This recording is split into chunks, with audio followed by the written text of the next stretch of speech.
ಕಾಂಗ್ರೆಸ್ ಅಧ್ಯಕ್ಷರಾದಂಥ ಶಿಡ್ಲಘಟ್ಟದ ಅನುಪಲ್ಲಿ ಕೃಷ್ಣಾರೆಡ್ಡಿಯವರು ಅಂತೇಳಿ ಚಿಲಕನಲ್ಪ ಬ್ಲಾಕ್ ಕಾಂಗ್ರೆಸ್ನ ಅಧ್ಯಕ್ಷರು. ಅವ್ರಿಗೆ ತೆಲುಗಲ್ಲಿ ಮಾತಾಡ್ತಾರೆ. చూసుకుంటాను నిన్ని ಈಗ మీద కాదు ఇన్ని దినాలు కాదు ఇక మీద నిన్ను చూసుకుంటాను ಅಂತ ಮಾತಾಡ್ತಾರೆ.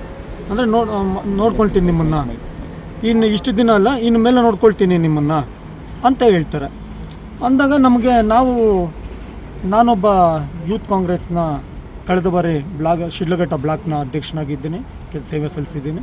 ಮತ್ತು ಈಗ ಯೂತ್ ಕಾಂಗ್ರೆಸ್ ಅಸೆಂಬ್ಲಿ ವೈಸ್ ಪ್ರೆಸಿಡೆಂಟಾಗಿ ಕಾರ್ಯನಿರ್ವಹಿಸ್ತಾ ಇದ್ದೀನಿ. ಈಗ ಏನಾಯಿತು, ನಾನೊಬ್ಬ ವಕೀಲ, ನಾನು ಏನು ಮಾಡಿದೆ, ಯಾಕೆ ಈ ಥರ ಮಾತಾಡ್ತಾ ಇದ್ದಾರೆ ಅಂಥೇಳಿ ಗಾಬರಿ ಆಗ್ತಾನೆ ನಾನು ಆ ಕಡೆ ಗಮನ ಕೊಡ್ತಾ ಇದ್ದಂಗೆ ಅನುಪಲ್ಲಿ ಕೃಷ್ಣಾರೆಡ್ಡಿಯವರು 30 ವರ್ಷ ಆಯಿತು, ಈಗ ಮೇಲೆ ಏನು ಸುಸ್ಕೊನೇದಿ ಅಂತ, ಇನ್ನೇನು ನೋಡ್ಕೊಳ್ತೀರಿ ಅಂತಂದು. ಹಂಗೆ ಅನ್ನೋಷ್ಟೊಳಗಾಗಿ ಅವರು ಹಿಂದ್ಗಡೆ ಅನುಯಾಯಿ ಕಾರ್ಯಕರ್ತರು ಇದ್ದವರು ಅವರು ಹಿಂದೆ ತಿರುಗಿ ಅವ್ರ ಮೇಲೆ ಜೋರಾಗಿ ಅಟ್ಯಾಕ್ ಮಾಡೋಕ್ಕೆ ಜೋರಾಗಿ ವಾಯ್ಸ್ ರೈಸ್ ಮಾಡೋದು. ನಾನು ಸುಮ್ಮನೆ ಇರ್ರಪ್ಪ ಅಂದೆ, ಅಲ್ಲೇ ಇದ್ದವನು ಸುಮ್ಮನೆ ಇರ್ರಿ ಇಷ್ಟೇ. ಸರ್ ಮೀಡಿಯಾ ಇಲ್ಲಿ ಇವಾಗ ಏನು ಹೇಳ್ತಾ ಇದ್ದೀನಿ ಅಂದರೆ ಅಲ್ಲಿ ರೆಕಾರ್ಡ್ ಇದೆ, ಎಲ್ಲ ಮೀಡಿಯಾದವರು ರೆಕಾರ್ಡ್ ಮಾಡ್ಕೊಂಡಿದ್ದಾರೆ, CCTV ಇದರಲ್ಲಿ ಇದೆ. ಏನಾದರೂ ನನ್ನ ಕಡೆಯಿಂದ ಇನ್ನೊಂದು ಮಾತೇನಾದರೂ ಇನ್ನೇನಾದರೂ ಇದಾದರೆ ಏಕಾಏಕಿ ಆ ಥರ ಅನ್ನೋಷ್ಟೊಳಗಾಗಿ ಸುಧಾಕರ್ ಸರ್ ಬಂದು ಹಿಂದೆ ಹೆಂಗೆ ಬಂದರು ಅಂದರೆ ಒಳ್ಳೆ ಮೇಲೆ ಬಂದುಬಿಟ್ರು. ಬರೋಷ್ಟೊಳಗಾಗಿ ಅವ್ರ ಜೊತೆಯಲ್ಲಿ ಅವ್ರ ಸೋಮು ಅಂತ ಡ್ರೈವರ್ ಇದ್ದಾನೆ, ಆಮೇಲೆ ಇನ್ನೊಬ್ಬ ಚೇತನ್ ಅಂತ ಹೇಳಿದ್ದಾರೆ. ಅವರು ಏಕಾಏಕಿ ಮೇಲೆ ಬಂದು ಸೋಮು ಹೊಡಿತಾ ಇದ್ದಾನೆ ಅಂತಂದರೆ ಏನು ನನಗೆ ಅರ್ಥನೇ ಆಗಲಿಲ್ಲ. ರೋಡಿಸಮ್ ಮಾಡೋದಕ್ಕೆ ಇದ್ಬೇಕಾ ಅವರಲ್ಲಿ? ಅದಾಗ ಇದ್ದಕ್ಕಿದ್ದಂಗೆ ಪುಟ್ಟಾಂಜನಪ್ಪನ ಅನುಯಾಯಿಗಳು ಅವರು ಯಾವಾಜಗಳು ಏನು ಅಲ್ಲಿ ರೋಡಿಸಮ್ ಕ್ರಿಯೇಟ್ ಮಾಡಿಬಿಟ್ರೆ, ಸುಮ್ಮನೆ ಇರಪ್ಪ ಅನ್ನೋ ಪದ ಏನು ಅದು ಅದೇನಾದರೂ ನಾನು ಅವಾಗ ಅಂದ್ಕೊಂಡೆ. ಸರ್ ನನಗೆ ಏನು ಅನಿಸ್ಬಿಡ್ತು ಅಂದರೆ, ಗೌರವಾನ್ವಿತರು ACCಯಿಂದ ಗಣ್ಯರು ಬಂದಿದ್ದಾರೆ, ಬಂದು ಅವ್ರ ಪಾಡಿಗೆ ನಾವು ಕಾರ್ಯಕರ್ತರಾಗಿ ಹೋಗಿ ಸಮಾಧಾನವಾಗಿ ಕುತ್ಕೊಂಡಿದ್ದೀವಿ. ಏಕಾಏಕಿ ಯಾವಾಗ ಈ ಥರ ದೌರ್ಜನ್ಯ ಮಾಡಿಬಿಟ್ರು ನನಗೆ ಅನಿಸ್ತು, ಇದೇನಿದು ಒಳ್ಳೆ ರೌಡಿಗಳ ಥರ ಬಿಹೇವ್ ಮಾಡಿಬಿಟ್ರಲ್ಲ ಅಂತ. ಆಮೇಲೆ ಸರ್ ತುಂಬ ನೋವಾಯಿತು. ಕಾರ್ಯಕರ್ತರಾಗಿದ್ದೀವಿ, ಪಕ್ಷಕ್ಕೋಸ್ಕರ ಯೂತ್ ಕಾಂಗ್ರೆಸ್ ಎಲೆಕ್ಷನ್ ನಡೆದಾಗ ಮನೆ ನಾವು ನಮ್ಮನ್ನು ನಾವು ನಿರೂಪಿಸ್ಕೊಳ್ಬೇಕು ಅಂತೇಳಿ ಕ್ಷೇತ್ರ ಎಲ್ಲ ಸಮಾಜ ಸೇವೆ ಮಾಡ್ತಕ್ಕಂಥ ನಮ್ಮ ನಾಯಕರುಗಳ ಜೊತೆಯಲ್ಲೇ ರಾಜಗೌಡದಿ ನಾವು ಓಡಾಡ್ತಾ ಇದ್ವಿ. ಪ್ರತಿ ಮನೆ ಓಡಾಡ್ತೀವಿ. ಅವರು ಏನೋ ನಮ್ಮ ಕೈಲಾದಷ್ಟು ಸೇವೆ ಮಾಡ್ತಾಯಿದ್ವಿ. ಇದು ಅವರು ದಿನಸಿ ಕಿಟ್ಗಳು ಕೊಡ್ತಾರೆ, ನಾವು ಹಂಚಕ್ಕೆ ಹೋಗ್ತೀವಿ. ಇನ್ನೊಂದೇನೋ ಕೈಲಾದ ಆಂಬುಲೆನ್ಸಲ್ಲಿ ಏನೋ ಸಮಸ್ಯೆ ಆಯಿತು, ಅವ್ರಿಗೇನು ನಮ್ಮ ಕೈಲಿಂದ ಏನೋ ಸಹಾಯ ಆಯಿತು, ನಾವೆಲ್ಲ ಯೂತ್ ಕಾಂಗ್ರೆಸ್ನಲ್ಲಿ ಕಾಂಗ್ರೆಸ್ ಪಕ್ಷದ ಕಟ್ಟೋದಕ್ಕೋಸ್ಕರ ಹಗಲು ರಾತ್ರಿ ದುಡಿತಾ ಇದ್ದೀವಿ. ಏಕಾಏಕಿ ಸರ್ ನಾನು ಅತಿರೇಕವಾಗಿ ಏನು ಮಾತಾಡ್ತಿಲ್ಲ, ಇರೋ ವಾಸ್ತವಾಂಶನ ಹೇಳ್ತಾ ಇದ್ದೀನಿ. ಇಲ್ಲಿ ನನ್ನ ಕಣ್ಣು ಮುಂದೆ ನಡೆದಂಥದ್ದು. ಏನಾದರೂ ನೀವು ವಿಡಿಯೋ ಚೆಕ್ ಮಾಡಿ ನೋಡಿ, ಅಲ್ಲೇನಾದರೂ ನನ್ನ ಕಡೆಯಿಂದ ಏನಾದರೂ ಒಂದು ಎಳ್ಳಷ್ಟು ತಪ್ಪಾಗಿದ್ರೆ ತಲೆ ಬಗ್ಸ್ಬಿಡ್ತೀನಿ.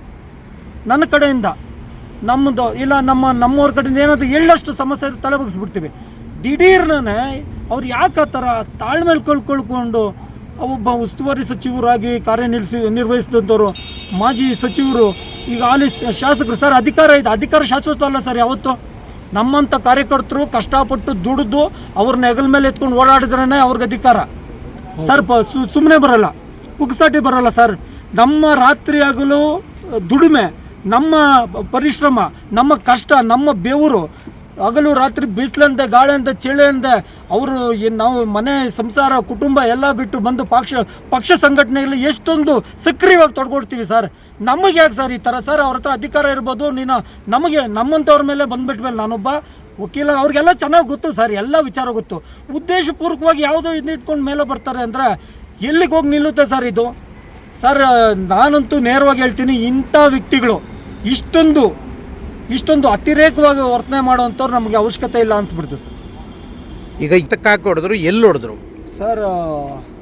ಅವರು ಅಶೋದಯದಲ್ಲಿ ಅಲ್ಲಿ ಮೀಟಿಂಗ್ ನಡೀತಾ ಇದ್ದಿದ್ದು ಅದೇ ಜಾಗದಲ್ಲಿ ಸರ್. ಎಲ್ಲ ಮುಗ್ದಿತ್ತು, ಎಲ್ಲ ತಾಲೂಕುಗಳದ್ದು ಎಲ್ಲ ಕ್ಲಿಯರ್ ಕಟ್ಟಾಗಿ ಎಲ್ಲ ಮುಗ್ದಿತ್ತು. ಇನ್ನೇನು ನಮ್ಮ ತಾಲೂಕುದು ವಿಚಾರ ಸರ್. ಅವರು ಹೊರಟೋಗಿದ್ರು ಸರ್, ಇರೋ ವಾಸ್ತವ ಇದು. ಅವರು ತಂಪಾಡಕ್ಕೆ ತಾವು ಬಂದು ಕಾರನ್ನು ಆನ್ ಮಾಡಿಕೊಂಡು ಮುಂದೆ ಚಲಿಸ್ತಾ ಇದ್ರು. ಅಂಥವ್ರು ರಿಟರ್ನ್ ಏನಕ್ಕೆ ಬಂದರೂ ಗೊತ್ತಿಲ್ಲ ಸರ್. ಸಚಿವರು ನಾನು ಅಬ್ಸರ್ವ್ ಮಾಡಿದಂಗೆ ರಿಟರ್ನ್ ಬಂದಂಥವ್ರು ಈ ವಾತಾವರಣ ಸೃಷ್ಟಿ ಮಾಡಿ ಇವತ್ತು ಬೇರೆ ಥರ ಹೋದರೆ ಅದು ಸರ್, ನಾನು ಅದನ್ನೇ ಹೇಳ್ತಾ ಇರೋದು. ಮಾಧ್ಯಮದವ್ರಿಗೆ ಪ್ರತಿಯೊಂದು ಗೊತ್ತು ಸರ್, ನಿಮ್ಮ ಹತ್ರ ಎಲ್ಲ ಎವಿಡೆನ್ಸ್ ಇದೆ. ದಯವಿಟ್ಟು ಅಲ್ಲಿ ಹೋಗಿ ಅಲ್ಲಿ ಹೋಗಿ ಸಮೀಕ್ಷೆ ಮಾಡಿ ನೋಡಿ. ಅಲ್ಲೇನಾದರೂ ನಂದೇನೋ ಸ್ವಲ್ಪ ಹೇಳು, ಒಟ್ಟು ಏನಾದರೂ ಒಂದು ಹೇಳಷ್ಟು. ಅವ್ರದ್ದು ಏನು ಸರ್ ಅದು ಆ ಥರ ಬಿಹೇವ್ ಮಾಡ್ತಾರೆ ಅಂತ ನಾವು ಕನಸಲ್ಲೂ ಅಂದ್ಕೊಂಡಿರಲಿಲ್ಲ ಸರ್. ಇದು ಕಾರ್ಯಕರ್ತರಲ್ಲಿ ಭಯ ಹುಟ್ಟಿಸ್ತದೆ, ಇದು ವಾಸ್ತವ. ನೆಕ್ಸ್ಟ್ ಯಾರಾದರೂ ಬಂದು ದುಡಿಬೇಕು, ಪಕ್ಷ ಸಂಘಟನೆ ಮಾಡಬೇಕು ಅಂದ್ರೆ ಭಯ ಬೀಳ್ತಾರೆ ಸರ್, ಭಯ ಬೀಳ್ತಾರೆ. ಇದು ಪಾರ್ಟಿ ಅಲ್ಲ ಸರ್ ಇದು ಮಾಡಬೇಕಾಗಿರೋದು.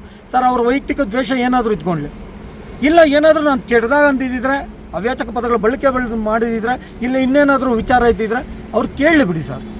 ಹೊಡೆದ್ರು ಸರ್ ಸೋಮು ಅಂತ ಮತ್ತು ಚೇತನ್ ಇವರಿಬ್ಬರು ಮೇಲೆ ಬೀಳ್ಬೇಕಾದ್ರೆ ಈ ಸರ್ ಉದ್ದೇಶ ಆತ ಯಾವಾಗ ನನ್ನ ನೋಡೋಕೆ ಬಂದ ಯಾರು ಸಚಿವರಾದಂಥ MC ಸುಧಾಕರ್ ಅವರು ಮೇಲೆ ಬಂದರು, ಅವ್ರ ಮೇಲೆ ಉರುಮ್ಕೊಂಡು ಬಂದಾರೆ ಸರ್. ನಮ್ಮ ಮೇಲೆ ಬಿದ್ದು ಬಂದಾಗ ಆ ಸಂದರ್ಭದಲ್ಲಿ ಅವ್ರ ಅನುಯಾಯಿಗಳು ಸೇರ್ ಮಾಡಿದಂಥ ಕೃತ್ಯ ಆಯಿತು. ನಿಮ್ಗೊಬ್ರಿಗೇನ ಹೊಡೆದಿದ್ದು ಇಲ್ಲ? ಹೌದು ನನ್ನ ಮೇಲೆ. ಅಷ್ಟರೊಳಗೆ ನಮ್ಮ ಕಡೆಯವರು ಇದ್ದರು, ಅವರು ಬಂದು ಎಲ್ಲ ರಕ್ಷಣೆ ಮಾಡಿದ್ರು ಅಷ್ಟರಲ್ಲಿ ಸರ್. ಇದ್ರ ನೇರವಾಗಿ ಪ್ರತ್ಯಕ್ಷವಾಗಿ ಇದ್ದಂಥವ್ರು ಪೊಲೀಸವರು ಸರ್. ಪೊಲೀಸರು ನೇರವಾಗಿ ಕಣ್ಣಿನ ಮುಂದೆ ನೇರವಾಗಿ ನೋಡಿದ್ರು. ಈ ಥರ ಇದೆ. ನೀವೇನಾದರೂ ದೂರು ಕೊಡ್ತೀರಾ ಸರ್?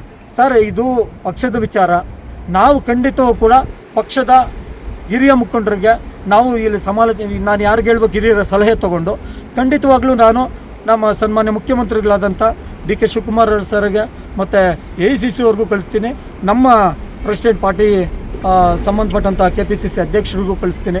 ಮತ್ತು ಅದ್ರಿಗೆ ಯಾರು ನನ್ನ ಆಲೋಚನೆಗೆ ಬಂದಂತೆ ಮಾಹಿತಿ ತೆಗೆದುಕೊಂಡು ನಾನಂತೂ ಈ ವಿಚಾರವನ್ನು ಅವ್ರ ಗಮನಕ್ಕೆ ತರ್ತೀನಿ ಸರ್. ತಮ್ಮ ಹೆಸರು ಸರ್? ಸರ್ ನರೇಂದ್ರ ಅಂತೇಳಿ. ಏನಾಗಿದ್ದೀರಿ sir? Sir Youth Congress vice president, assembly vice president ಆಗಿ ಕೆಲಸ ನಿರ್ವಹಿಸ್ತಾ ಇದ್ದೀನಿ ಸರ್. ವಕೀಲರು ಗುಡಿಯಲ್ಲಿ.